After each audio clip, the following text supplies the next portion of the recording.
Get Abstract keeps you updated with summaries of the best business books published worldwide. Books you absolutely need to know in a convenient, smart format. You cannot manage others if you cannot manage yourself. For the executive, the ultimate knowledge worker, this means managing your own effectiveness and adopting a few specific practices.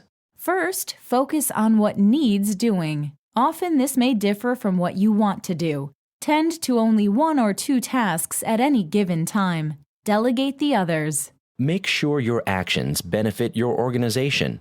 Are you doing the best thing for your enterprise? The organization is what counts, not the owners, the stock price, the employees, or the executives. Create an action plan. Knowledge, wisdom, and expertise are useless without action. However, action without a plan is counterproductive. Your action plan represents your intentions, not your commitments. Be ready to change if circumstances warrant it. Periodically check your plan to ensure that it is still working correctly. Assume responsibility for your actions. Make sure those who report to you directly know the action plan and all its important particulars, including deadlines. Determine who will carry it out, who it affects, and who must be informed and updated about the plan. Communicate your plan to others. This includes your subordinates and superiors. Seek opportunities. See change as something to exploit, not as a threat. Never let problems block opportunities.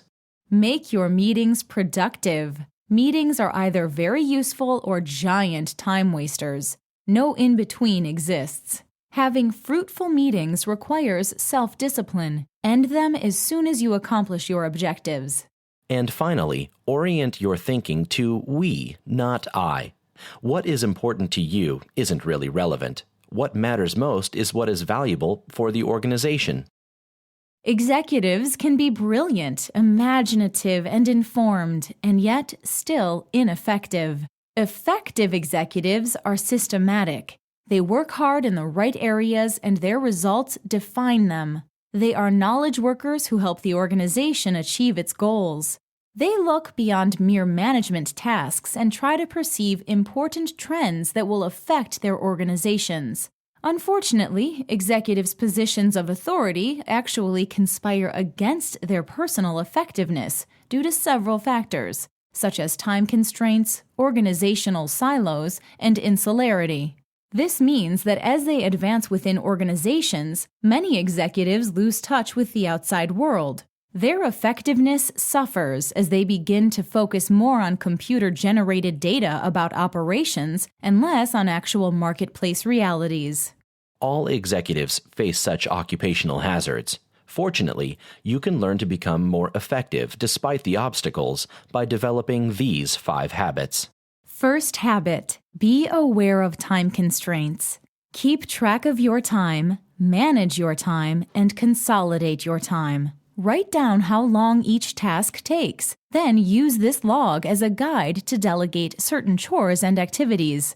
Plan recurring events better to save time. Holding too many meetings is a major time waster. Cut back whenever possible. If you are a senior executive, you are likely to have control over only 1/4 of your own time, maybe less. Determine how much discretionary time you possess, then consolidate it to employ it well. Set this block of time aside to use productively. Don't let anything interfere. Often this requires iron self-discipline, so be it. You cannot achieve sustained results in small chunks of time.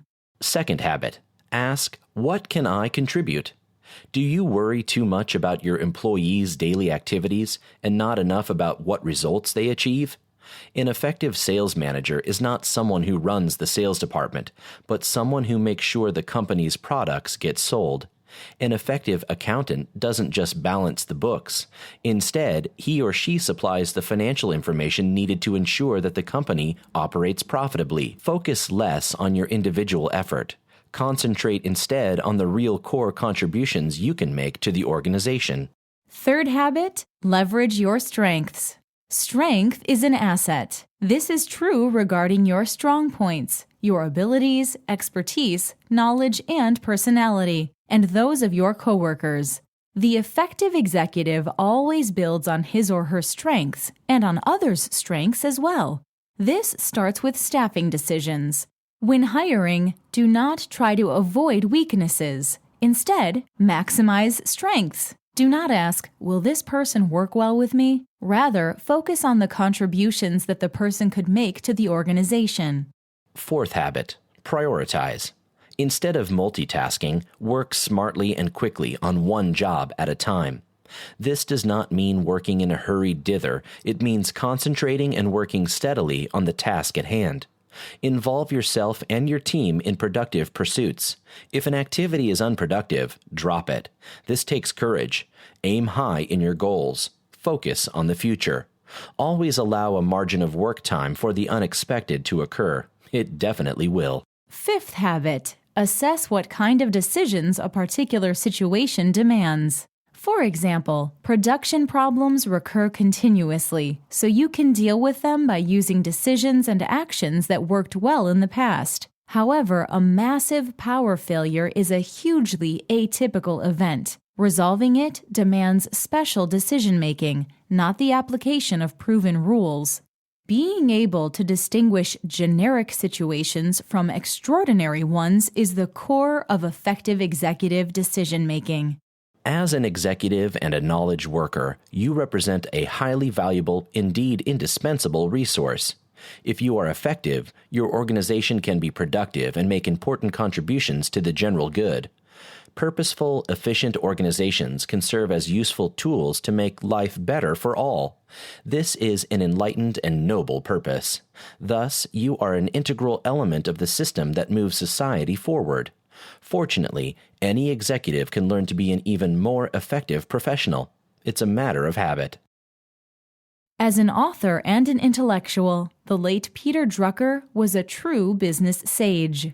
Recognized as the father of modern management, Drucker predicted numerous pivotal trends, including decentralization, privatization, and the development of the information society. He introduced the concept of the knowledge worker, a term he employs widely in this fascinating book. His internal study of General Motors' concept of the corporation greatly influenced how businesses conduct their affairs. Each Drucker book is a genuine business classic, including The Effective Executive, published by Harper Business. Get Abstract believes this manual will help you think productively about what you do. No one writes more intelligently or presciently on management and its functions than Drucker. All executives, even those who are already effective, will benefit from reading this informative, enlightening book. Thank you for listening to Get Abstract Book Summaries. To learn more about this topic, simply enter the keywords executive leadership on getabstract.com.